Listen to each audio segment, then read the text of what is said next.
Bonjour, Christophe Chauvet, je suis en charge du développement du pôle promotion d'Elsimaï Réalisation au sein du groupe Elsimaï qui est implanté à Melun en Seine-et-Marne.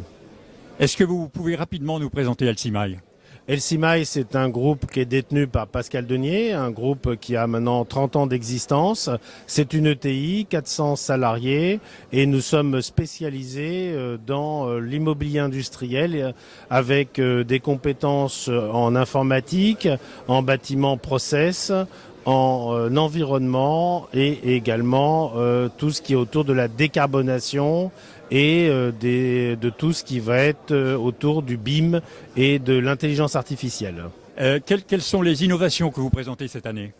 Nous présentons en particulier un projet que nous soutenons, qui est celui de Cesson-Savigny, sur un site qui est porté par l'EPA Sénart et sur lequel nous avons une promesse foncière.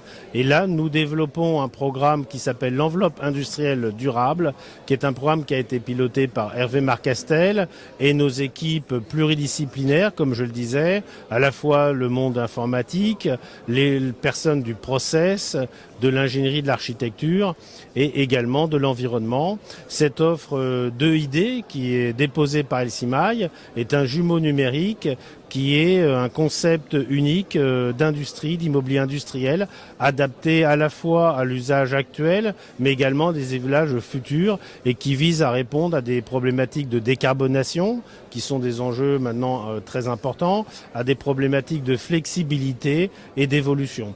Ce modèle 2ID a été donc développé concrètement sur le site de Cesson-Savigny, sur la ZAC du Bois des Saints-Pères, où là nous avons déposé, sans avoir l'industriel connu, un programme de 10 à 20 000 mètres carrés qui peut même aller au-delà et qui aujourd'hui dispose d'un permis de construire et également d'autorisation ICPE du domaine industriel, ce qui nous permet dans cette opération de pouvoir s'engager vis-à-vis d'un futur preneur industriel à livrer le bâtiment sous délai de construction, c'est-à-dire environ une quinzaine de mois, et d'effacer ces temps d'instruction que l'État cherche toujours à rendre plus efficaces, plus courts, mais qui se situent quand même à 7 mois. Et ce délai chez nous n'existe plus puisque nous avons anticipé cette demande. Et donc c'est cette offre unique en France qui est présentée ici.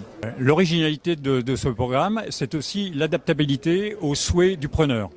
Oui, l'enveloppe industrielle durable, en fait, est issue d'un programme de recherche qui a été soutenu dans le cadre du programme Innov'Up de la région Île-de-France par la BPI. Ce programme a duré 1 an et a réuni une trentaine de collaborateurs dans le domaine de l'informatique, dans le domaine des process, de l'immobilier, de l'architecture et de l'environnement. Ce jumeau numérique, effectivement, répond et est issu des 30 années d'expérience de notre groupe pour ressortir, en fait, un modèle d'immobilier qui répond à des questions de flexibilité, sachant qu'aujourd'hui, on a une transformation beaucoup plus rapide des process industriels et des besoins d'adapter plus régulièrement des unités de production. Donc l'outil qui est présenté ici, il a effectivement pour objet de répondre à cette question. Il a aussi comme objet d'être un anti-friche industriel, c'est-à-dire que la banalisation du bâti, la standardisation du bâti, permet en cas de changement complet d'activité de réemployer l'immeuble pour d'autres activités en cas vraiment de changement important de production. En termes d'innovation, est-ce que le zéro artificialisation net, le ZAN, vous pose problème?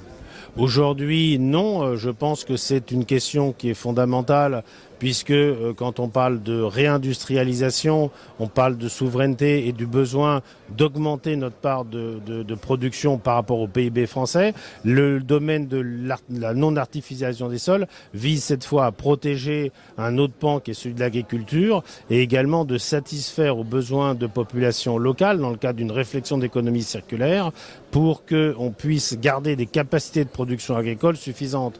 D'où la réflexion aujourd'hui qui est engagée par l'État, les collectivités, les acteurs politiques, de préserver effectivement le sol en tant que producteur et capacité de produire de l'alimentation. Et nous, aujourd'hui, nous n'avons pas de difficulté par rapport à ça, puisque cette démarche nous paraît même extrêmement cohérente. Est-ce que vous avez autre chose à ajouter, d'autres projets à présenter ? Nous avons effectivement aujourd'hui d'autres projets qui se développent dans les domaines de la cosmétique, de la pharmacie, également des sujets de messagerie. Et le groupe maintenant dispose d'une foncière, Mélèze Invest, qui a pour aussi capacité de venir apporter un complément au rôle de promoteur qu'est Elsima Réalisation sur l'intervention sur des fonciers et sur des portages financiers qui permettent d'apporter des solutions locatives.